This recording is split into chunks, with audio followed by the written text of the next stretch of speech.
सत्यनारायण झाल्यावर आम्ही संध्याकाळी गेलो मावशी काकांकडे, कारण त्यांच्याकडे पण बाप्पा होता आणि आम्हाला पण रात्री पुण्याला परत निघायचं होतं.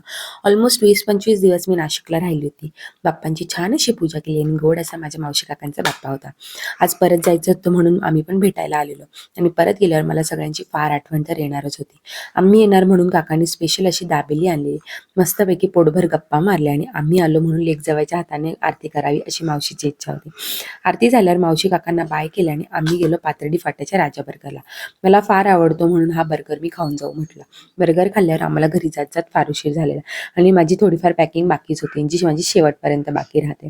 रात्री जेवणात मम्मीने मस्त कढी खिचडी केलेली होती आणि मस्त मुगाची भजी अशी केली. जेवण केलं आणि फायनली आम्ही निघालो. सगळ्यांना बाय केलं. आमची ट्रॅव्हल्स होती द्वारकेवरून. रात्री 12 वाजता ओम आणि मम्मी आम्हाला सोडायला आलेले होते. आपल्या लग्नाला ना कितीही वर्ष होऊ दे, पण आपल्या आईला सोडताना आपलं मन नेहमी भरून येतं आणि भरलेल्या डोळ्यांनी अश्रू न दाखवता मी आणि मम्मीने एकमेकींना बाय केलं. तर आजसाठी इतकंच. भेटूया पुढच्या ब्लॉगमध्ये. तोपर्यंत बाय बाय.